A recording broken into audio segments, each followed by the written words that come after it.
"We don't need your cheap gifts," my mother said, pushing my present aside without even opening it. The beautifully wrapped box slid across the table, nearly toppling the centerpiece. My father laughed, swirling his champagne. "Is this really all you could afford?" The retirement party guests fell silent, eyes darting between us. I maintained my composure, despite the familiar sting of their rejection burning my cheeks. "I guess you won't want what's inside then," I replied with a forced smile. "I'm Jessica Winters, a 30-year-old software developer who made senior architect at Lumen Technologies last year. My annual income now exceeds what my parents ever dreamed of making, but they still see me as their disappointing daughter, the one who chose programming over their dream of me becoming a doctor. No accomplishment of mine has ever measured up to my brother Daniel's mediocre achievements. This Portland gathering is meant to celebrate my parents' retirement after 35 years of running their small accounting firm. Their colleagues toast to their future, praising their dedication and success. Meanwhile, I stand in the corner, holding my second glass of wine, watching my carefully chosen gift sit neglected on the table. The vacation home deed inside that box represented months of planning, saving, and sacrifice. I'd spent weekends driving up and down the Oregon coast, searching for the perfect beachfront property my parents had always dreamed of owning. I'd liquidated investments, worked overtime projects, and signed mountains of paperwork to make it happen. All for this moment, a moment now ruined by their perpetual disappointment in me. "Jessica, your face is so tense. You'll get wrinkles," my mother called out, smiling for the benefit of her friends. "Come join the celebration instead of sulking."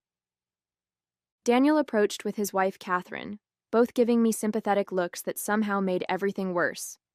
Daniel, beloved firstborn, track star, business school graduate, had brought our parents a crystal vase that now stood proudly displayed on the main table. "Don't let them get to you," Daniel whispered, squeezing my shoulder. "I'm fine," I lied, watching my father holding court across the room. My phone buzzed with a notification from my real estate agent. "Final paperwork processed. Property officially transferred to your name. Congratulations." The irony wasn't lost on me. The beach house was now legally mine, while my parents were busy dismissing it as something worthless. I glanced at the gift box again, wondering if I should just take it back. No one would know what they'd lost. My Aunt Elaine caught my eye from across the room, giving me a questioning look. She knew what was in that box, and judging by her expression, she also knew things were about to go terribly wrong. Growing up in the Winters household meant living in Daniel's shadow. While he received new sports equipment and private coaching, I saved babysitting money for my first computer. My parents viewed my interest in technology as a phase, something I'd eventually outgrow. When I announced my computer science major, they barely concealed their disappointment. "Computers are for people who can't work with people," my father had said dismissively. Despite this, I excelled. I graduated top of my class, secured an enviable position at Lumen, and climbed the corporate ladder faster than anyone expected. Each promotion, each achievement, I'd call my parents, hoping for approval that never came. "That's nice, dear," my mother would say, before quickly changing the subject to Daniel's latest accomplishment: a promotion, a new car, a house in the suburbs with Catherine. Only Aunt Elaine and Uncle Jeffrey showed genuine interest in my career. They attended my graduation when my parents claimed they were too busy with Daniel's engagement party. Elaine proudly displayed my company award photo on her mantle. Uncle Jeffrey, a retired engineer, would call to discuss my projects, understanding my work in ways my parents never attempted. I kept trying to win my parents' approval anyway. When they mentioned dreams of retiring to the coast someday, I saw my opportunity. The inheritance from my grandmother gave me the down payment, and my savings and investments covered the rest. The small beach house needed work, but I spent weekends renovating it, making it perfect for them. During those months of planning, I imagined their faces when they opened the box containing the deed. I pictured tears of joy, perhaps finally an acknowledgement that I'd done something worthwhile. I decorated the master bedroom in Mom's favorite blues, stocked Dad's bar with his preferred scotch, and installed high-speed internet so they could video call Daniel's kids from the sunroom. Watching them now, laughing with their friends, dismissing my gift without a second thought, I felt a familiar heaviness. Had I been foolish to hope this time would be different? Daniel approached with a fresh glass of wine. "They're in rare form tonight," he said, nodding toward our parents. "They're consistent, I'll give them that," I replied. "What did you get them anyway? Something tech-related?" I hesitated. Even Daniel assumed I'd chosen something self-focused or impersonal. "Just something I thought they'd like," I said vaguely. "Well, whatever it is, I'm sure they'll appreciate the thought even if they don't show it," he offered, patting my shoulder. But I knew better. 20 years of evidence suggested otherwise.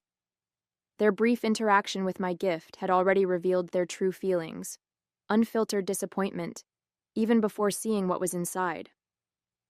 As the evening progressed, I retreated to the venue's outdoor patio, seeking escape from the suffocating atmosphere inside.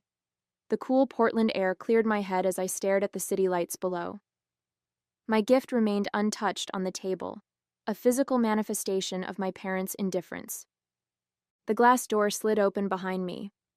Aunt Elaine stepped out, wrapping her cardigan tightly around herself. "There you are," she said, joining me at the railing. "Are you okay?" "I'm fine," I replied automatically. "Just needed some air." "Jessica, I know what's in that box." She touched my arm gently. "You can't let them treat you this way." I sighed, watching my breath form small clouds in the night air. It doesn't matter anymore. "It does matter. What you did was incredibly generous. They should—" The door opened again. My mother emerged, slightly tipsy from champagne, her face flushed with excitement. "There you are. We're about to cut the cake. Everyone's waiting." She glanced at Elaine. "Are you filling Jessica's head with your nonsense again, Elaine?" Aunt Elaine stiffened beside me. "Susan, your daughter got you something special. Maybe you should open her gift before assuming—" "Oh, please," my mother waved dismissively. "We all know Jessica only thinks about her computer programs. Whatever's in that box is probably some tech gadget we don't need or understand." I felt something crack inside me. "Mom, you haven't even opened it." "I don't need to." She smoothed her expensive dress. "Your father and I have worked hard for everything we have. We don't need cheap gifts from someone who chose the easy path." The easy path? Years of all-nighters coding, sacrificed weekends, skipped vacations to meet deadlines. None of that registered as hard work to her. "Susan, that's enough," Aunt Elaine interjected. My mother's expression hardened. "Stay out of this, Elaine. Just because you never had children doesn't mean you can mother mine." The cruel barb landed. Aunt Elaine, who had suffered through multiple miscarriages before giving up on motherhood, visibly flinched. "Mom," I gasped. "What? It's true." She turned to me. "And you, instead of sulking out here, you should be inside celebrating with us. Your brother gave a beautiful toast that you missed." "Of course. Daniel's toast."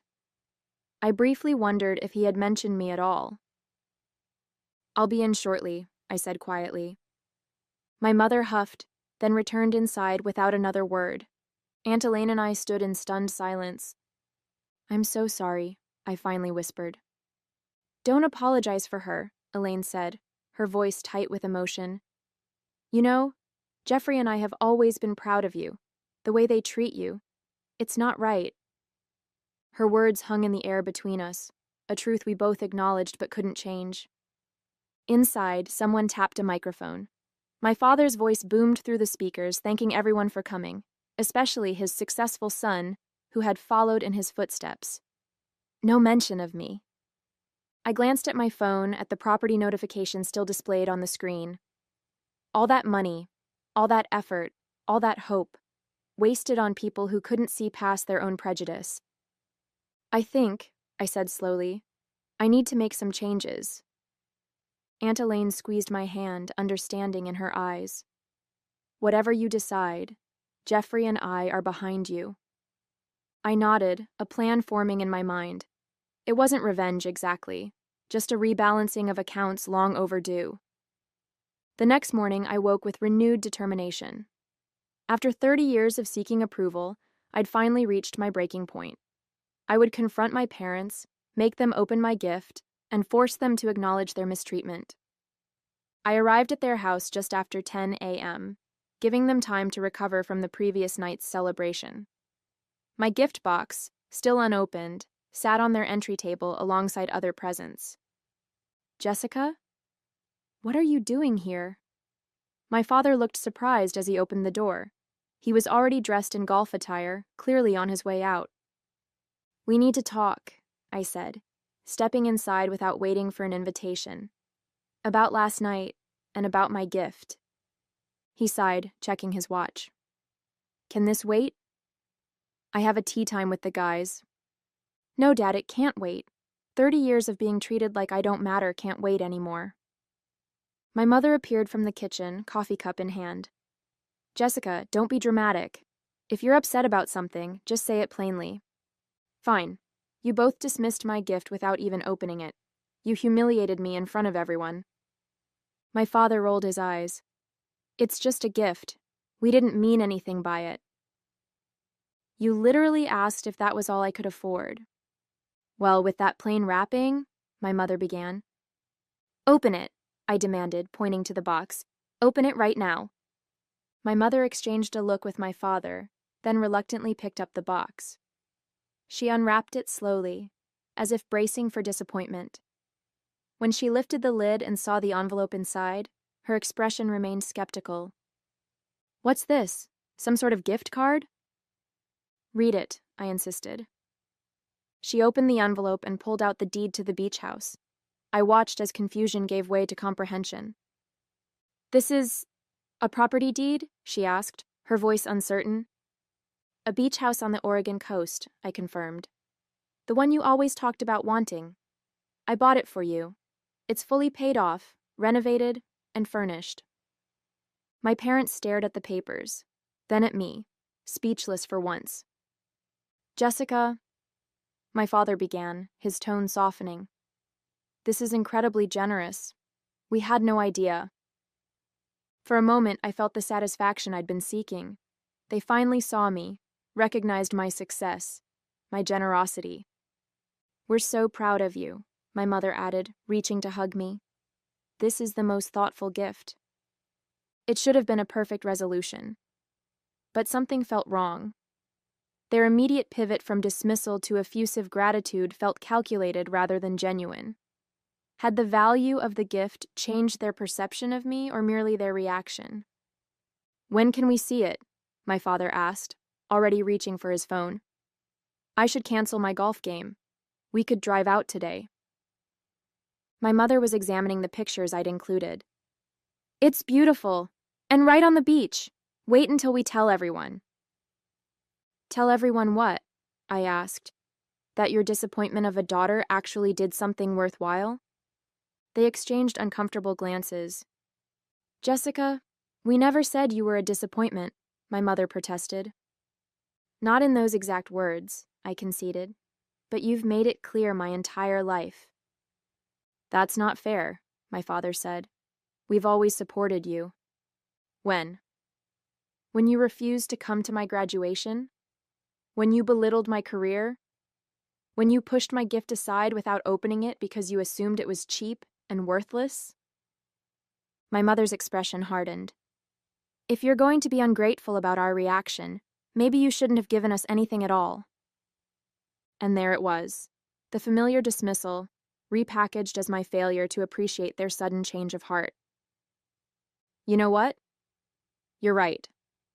I reached for the deed, but my mother pulled it back. This is our gift. You gave it to us. Actually, I said, the property transfer isn't complete until you sign the acceptance forms. Those papers just show intent to gift. It was a lie, but they didn't know that. My father frowned. What are you saying, Jessica? I'm saying I'm reconsidering my gift.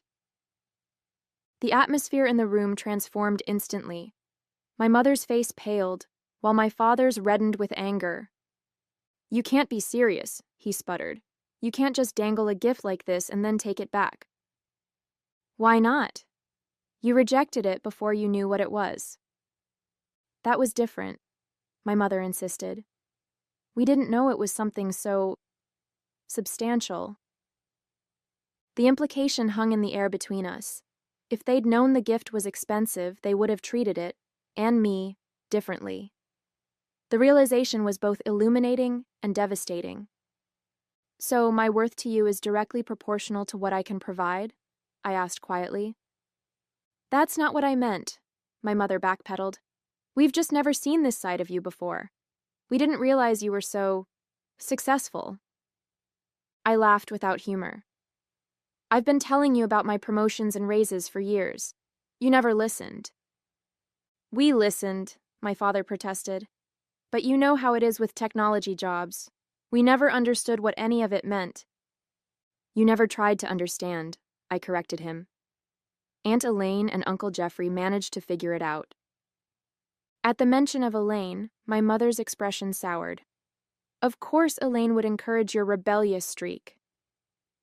Rebellious? I echoed in disbelief. Is that what you call my career? My independence? My success? This isn't getting us anywhere, my father interjected. Jessica, the beach house is a wonderful gift. We appreciate it. Let's move past this misunderstanding. I considered his words. Was I being unreasonable? Should I accept their sudden reversal at face value? My phone buzzed. A text from Daniel. Mom just messaged about a beach house? What's going on? Before I could respond, another message arrived. She's asking if I want to use it summers. Says it's big enough for my family plus them. They were already divvying up my gift, making plans, and ensuring Daniel benefited as much as they did. I hadn't even agreed to finalize the transfer yet. I showed my father the messages. Do you see? Nothing has changed. You're still treating me like I don't matter. His expression turned defensive. We're just excited about the possibilities. Daniel has children who would enjoy the beach. And I'm nothing more than the bank that finances your dreams?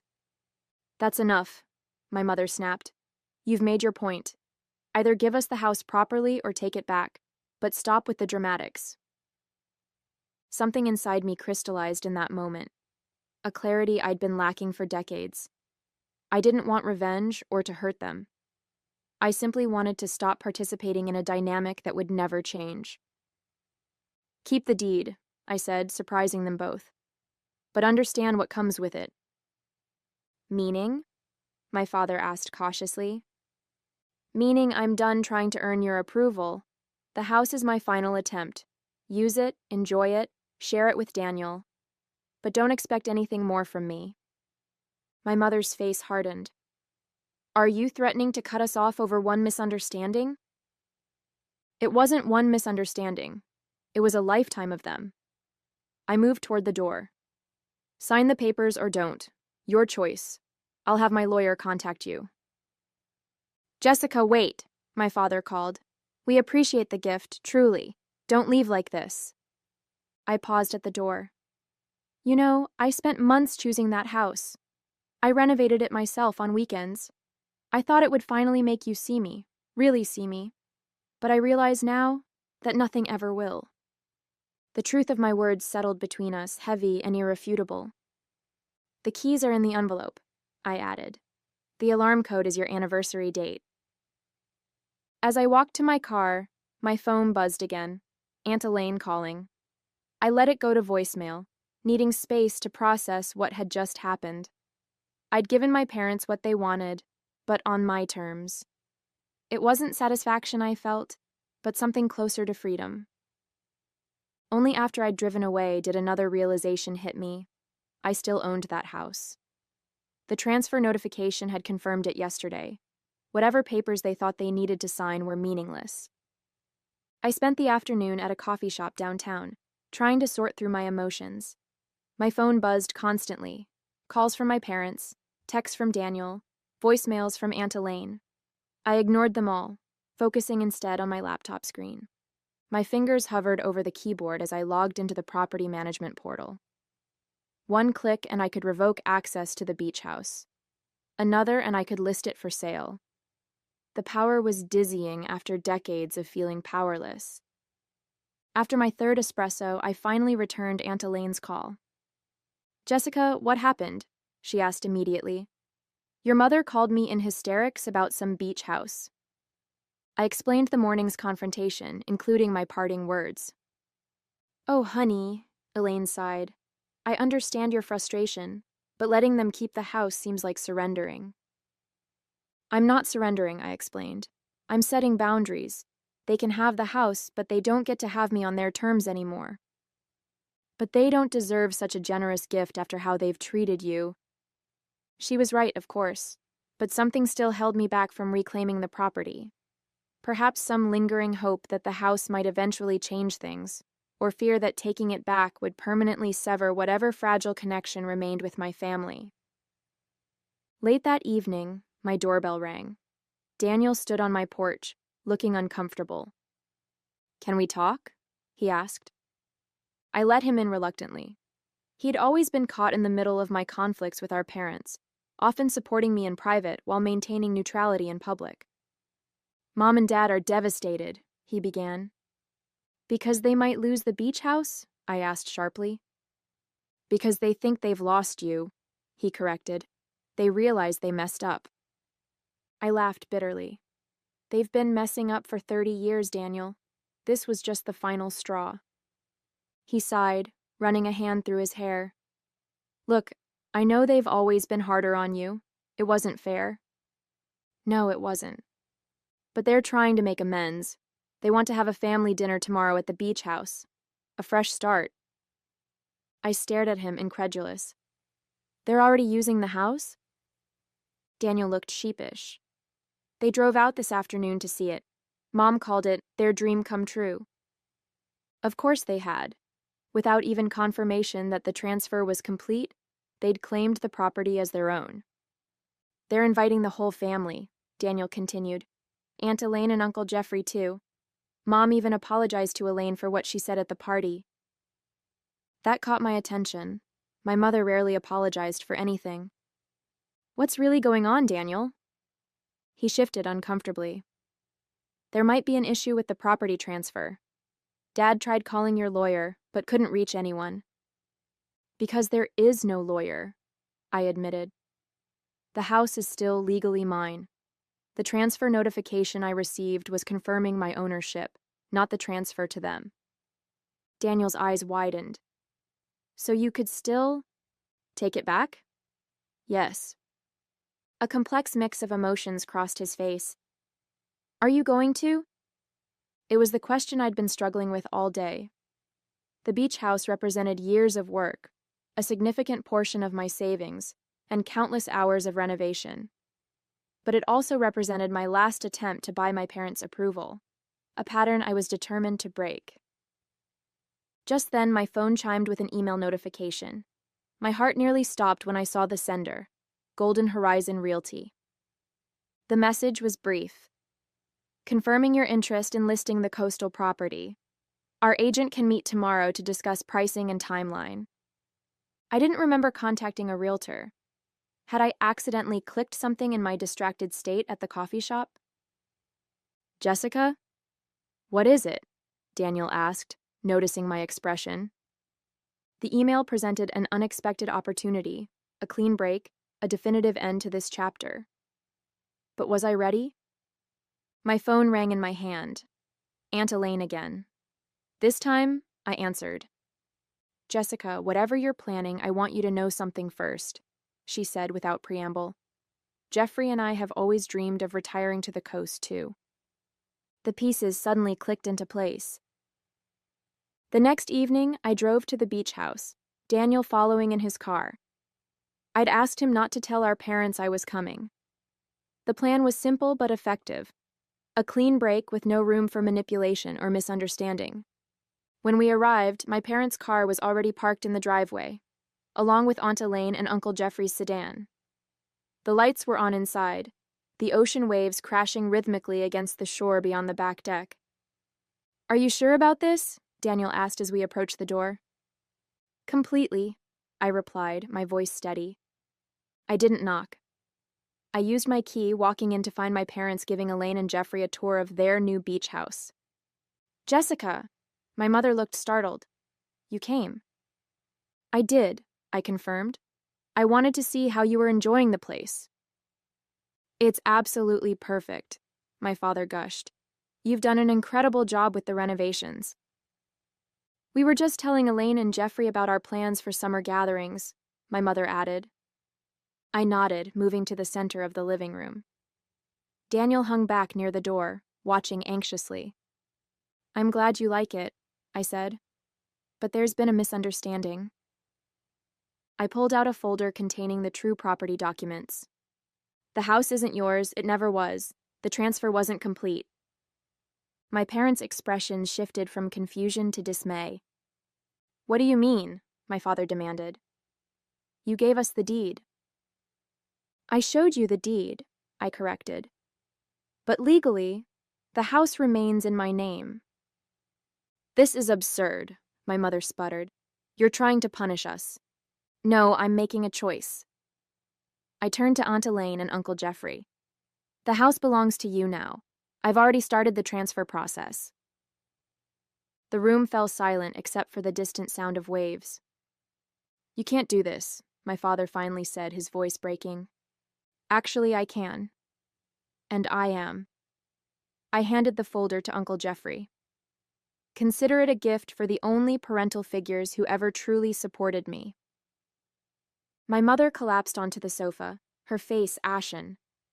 My father stood frozen, disbelief etched into his features. This is how you repay us for everything we've done for you, he finally managed. This is how I honor those who actually believed in me, I corrected him. Aunt Elaine and Uncle Jeffrey have been there for every milestone you missed, every achievement you dismissed. Aunt Elaine stepped forward, visibly moved.